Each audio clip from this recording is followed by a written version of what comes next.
बिस्मिल्लाहिर्रहमानिर्रहीम। अस्सलाम वालेकुम। मेरा नाम फ़हीम है और उम्मीद करता हूँ कि आप लोग ठीक होंगे। अच्छा फ्रेंड्स, एक दोस्त ने मुझे कमेंट भी किया था, एक वॉइस मैसेज भी किया है। उन्होंने क्या है कि डिफ़ॉल्ट सरचार्ज के बारे में थोड़ा-सा हमें गाइड कर दें। तो मैंने सोचा कि टाइम निकाल के आप लोग के साथ ये भी शेयर कर दूँ। डिफ़ॉल्ट सरचार्ज होता क्या है और ये कौन से कंडीशंस में अप्लाई होता है और कितना टैक्स इस पे अप्लाई हो सकता है, ठीक है? ये हमने सेल टैक्स का एक्ट ओपन किया हुआ है, ठीक है? और इनकम टैक्स का भी आप देख सकते हैं, उसको भी हम थोड़ा स्टडी करेंगे। तो सबसे पहले इसकी डेफिनेशन देखते हैं, इसका सेक्शन देखते हैं। सेक्शन कौन सा है? 34 सेक्शन है इसका और डिफ़ॉल्ट सरचार्ज है। ये कहता है कि notwithstanding the provision of section 11 if a registered person does not pay the tax due or any part thereof, यानी या तो जो रजिस्टर्ड पर्सन है, पहली शर्त तो ये है कि जो रजिस्टर्ड पर्सन है, अनरजिस्टर्ड का इस पे एप्लीकेबल नहीं होगा। क्यों नहीं होगा? क्योंकि वो रजिस्टर्ड ही नहीं है, ठीक है? तो क्या होगा कि या तो अगर उस पर टैक्स कोई ड्यू है या कोई और वजह है, वेदर विलफुली और अदरवाइज, मतलब टेंशनली और इंटेंशनली, मतलब कोई भी हो सकता है। जरूरी नहीं कि मतलब उन्होंने अनटेंशनली या इंटेंशनली की हो और इसकी वजह से उसको पड़ा हो, या टेंशनली की हो। इन टाइम और in the manner specified under this act, यानी इस रूल्स और एक्ट के तहत, और नोटिफिकेशंस इशूड दियर अंडर और क्लेम अ टैक्स, या उसको ये नोटिफिकेशंस इशू हो कि आपने कोई टैक्स क्लेम किया है, टैक्स क्रेडिट क्लेम किया है, कोई रिफंड क्लेम किया है, और मेक एन एडजस्टमेंट, या कोई एडजस्टमेंट की है, कोई गलत एडजस्टमेंट किया आपने। नहीं, अक्सर यही होता है ना कि हम गलत एडजस्टमेंट कर लेते हैं, which is not admissible to him, यानी उसको अलाउड ही नहीं है, उसको एडमिसिबल ही नहीं है। और उन्होंने क्या किया है? या तो कोई टैक्स क्रेडिट क्लेम की है, कोई रिफंड क्लेम की है, या कोई एडजस्टमेंट की है, ठीक है? ये तीन हो गए। और incorrectly applies the rate of 0% to supplies, या उन्होंने कोई ऐसे सप्लाई की है जिस पे 17% टैक्स बन रहा है, या 5% टैक्स बन रहा है, या कोई भी टैक्स बन रहा है, लेकिन उन्होंने क्या किया कि 0% टैक्स उस पर डाल दिए। यानी अक्सर एक वीडियो मैंने आप लोगों को दिखाई है, आप लोग चेक भी कर सकते हैं, जो फार्मास्यूटिकल का मैंने आपको दिखाया, उसमें अक्सर लोगों ने क्या किया, एग्जम्प्टेड में डाल दिए। तो मैं आपको बार बार ये कहता हूँ, एक चीज़ का अगर आपको नहीं पता तो या तो बुक्स देखा करें या कहीं से स्टडी किया करें। एक SRO होता है, उसका SRO में उसकी फुल डेफिनेशन दी होती है कि आप जो है, जो आपकी प्रोडक्ट है या जो सप्लाई है या जो गुड्स है, वो जो इस SRO में फॉलो करेंगे तो आपने इसी को ही फॉलो करना है, ठीक है? यानी कौन सा टेबल है, कौन सा सीरियल नंबर है, कौन सा शेड्यूल है, इन चीज़ों को देखते हुए आपने उसमें जो है मतलब जो आपकी सप्लाईज है या जो गुड्स है या जो भी है, आपने उसके अगेंस्ट डालनी है, ठीक है? तो अक्सर लोग क्या करते हैं, या तो उसको 0% में डाल लेते हैं या एग्जम्प्टेड में डाल लेते हैं, हालांकि वो 17% टैक्स ही उसके ऊपर एप्लीकेबल होता है, ठीक है? तो यहाँ पे इसके कहने का मतलब यही है। और incorrectly applied the rate of 0% to supplies made by him, यानी उसने कोई सप्लाई की है और उन्होंने क्या किया, 17% टैक्स के बजाय उन्होंने 0% में ही डाल दिया है। He shall in addition to the tax due, या कोई टैक्स ड्यू है उसके ऊपर, pay default surcharges at the rate mentioned below, यानी उसके ऊपर फिर डिफॉल्ट सरचार्जेस होंगे। डिफॉल्ट सरचार्जेस कितने परसेंट पे होंगे वो भी उन्होंने यहाँ पे मेंशन की है। द पर्सन लायबल टू पे एनी अमाउंट ऑफ टैक्स और चार्ज और amount of refund erroneously made shall pay default surcharges at the rate of 12% per annum, यानी क्या होगा कि any person liable to pay an amount of tax, जिसके ऊपर tax है, और charge an amount of refund, या उन्होंने गलती से कोई रिफंड चार्ज की है, वो क्या करेगा, डिफॉल्ट सरचार्ज 12% पे करेगा of the amount of tax due और amount of refund erroneously made, उन्होंने या तो गलत जो रिफंड क्लेम की ही, या जो उसका जो टैक्स अमाउंट है जो उसके ऊपर ड्यू है, उसके ऊपर 12% पर ईयर के हिसाब से वो कैलकुलेट करेगा, ठीक है? समझ आ गई इसकी? ये बहुत इंपॉर्टेंट है। यानी इसका मतलब ये है, या तो उन्होंने गलत रिफंड की है, या उन्होंने कोई उसके ऊपर जो टैक्स अमाउंट ड्यू है जो उन्होंने पे करना है, तो उसके ऊपर साल के हिसाब से 12% होगा, ठीक है? इसके अलावा ये भी उन्होंने ओमिटेड कर दी है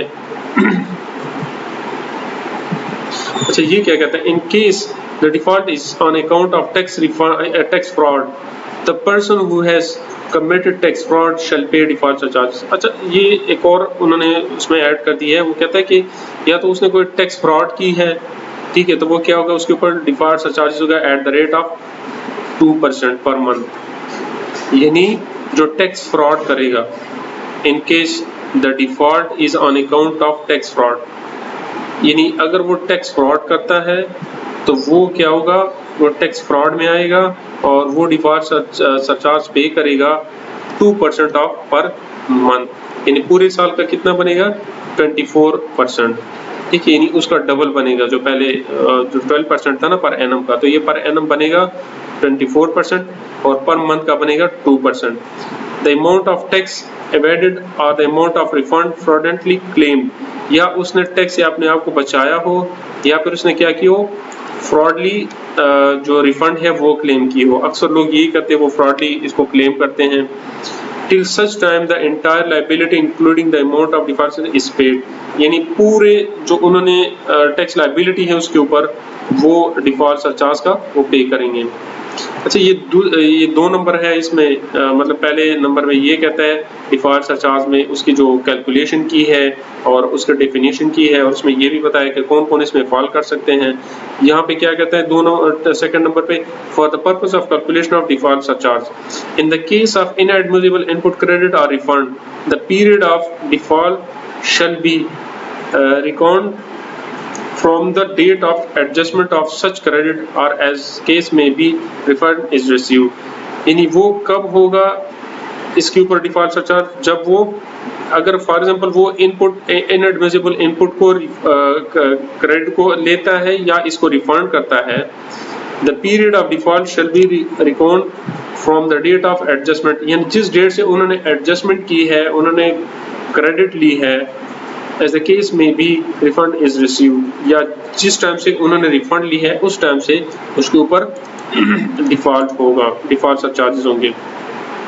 इन अच्छा ये तो ए हो गया ना, यानी सेकंड नंबर पे ए हो गया, तो इसका बी क्या कहता है, in the case of non payment of tax, यानी या तो वो टैक्स पे नहीं करता और part thereof the period of default shall be record from 16 day of the month, या फिर क्या होगा उसका जो पीरियड होगा वो 16 डे से, यानी एवरी मंथ ऑफ द 16, यानी हर 16 तारीख के उस मंथ से स्टार्ट होगा, following the due date of the tax period to which the default related to the day preceding the date on which the tax due is actually paid, यानी जिस दिन से उन्होंने पे की है तो ये भी उसमें मतलब 16 डे से ही काउंट होगा।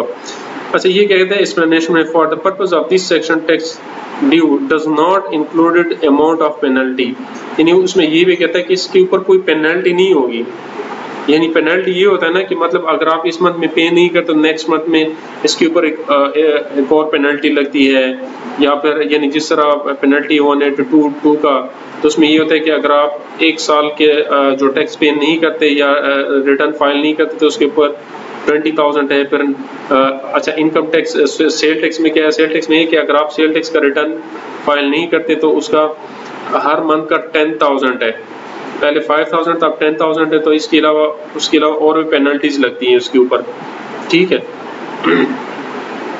और ये उन्होंने क्या है कि exemption from penalty and default surcharge, ये भी उन्होंने उसका मतलब तरीक़ेकार भी बताया कि एग्जम्पशन कैसे हो सकती है, तो ये भी हम थोड़ा सा स्टडी कर लेते हैं। सिर्फ ये 34A स्टडी करते हैं, बाकी 35A 36 ये जो है वो ओमिटेड है। ये कहता है कि द फेडरल गवर्नमेंट में by a notification in the Gazette, official Gazette, or the board by a special order published in Gazette for a person to be recorded in written exempt any person or class of person from payment of the whole or the part of the penalty charges imposed under the section 33 or 34 conditions and limitation as may be specified, यानी वो क्या कहते हैं, अगर federal government ने कोई official gazette के तहत कोई नोटिफिकेशन की हो या बोर्ड ने की हो तो वो क्या होता है कि रीजंस टू बी रिकॉर्डेड, उसमें आपने रीजन रिकॉर्ड करना है। तो क्या होगा, एग्जाम्प्ट एनी पर्सन और क्लास पर्सन फ्रॉम पेमेंट, यानी उस जो पर्सन है उसको या तो फुल पेमेंट है या जो उसका हाफ एक पार्ट है, हाफ पेनल्टी या सरचार्ज का, वो क्या हो सकता है, एग्जाम्प्ट हो सकता है। यानी आप अक्सर लोग करते क्या है, या तो अपील में चले जाते हैं और या फिर उसको एप्लीकेशन दे देते हैं। मतलब यही है कि या तो अगर उसका कोई नोटिफिकेशन हुआ है या कोई आपके पास इस तरह का प्रूफ है जो आप इसे एग्जाम्प्ट ले सकते हैं, एग्जाम्पशन ले सकते हैं, तो बिल्कुल आप उसको जो है अपना जो स्टेटमेंट है वो रिकॉर्ड कराएंगे और इसमें रीज़न लिखेंगे कि ये इस रीज़न की वजह से मैं चूँकि नहीं पे कर सका या गलत पे कर सका हूँ, या मतलब कोई भी आप उसमें रीज़न स्पेसिफाई कर सकते हैं, तो उसके तहत आपको एग्जाम्पशन मिल सकती है। तो इसका मतलब यही है, ठीक है। तो ये जो हमारा एक व्यूवर है उसके कहने पे मैंने एक वीडियो जो है अपलोड कर दी है, तो इसमें जो है आप लोगों को रीज़न भी बता दिए हैं और आपको परसेंटेज भी बता दिए हैं। या तो पर एनम के हिसाब से 12% है, और अगर आप गलत जो ये किस लिए 12%, या अगर आप गलत रिफंड लेते हैं या फिर क्या करते हैं, इसमें उन्होंने ये गलत रिफंड के लिए उन्होंने बताया। और यहाँ पे जो पर मंथ जो 2% है वो भी उसने टैक्स फ्रॉड है, या फिर उसने आप टैक्स से अवॉइड करते हैं या फिर गलत रिफंड करते हैं, तो ये आपके जो पर मंथ जो है वो 2% भी टैक्स डिफॉल्ट सरचार्ज हो सकता है, ठीक है। तो ये आप लोग थोड़ा सा खुद भी स्टडी किया करें, तो इंशाल्लाह आप लोग को समझ आ जाएगी। यहाँ तक किसी को कोई क्वेश्चन हो तो आप लोग पूछें, इंशाल्लाह नेक्स्ट वीडियो में फिर हाजिर होंगे। इजाज़त दीजिए, अल्लाह हाफिज़।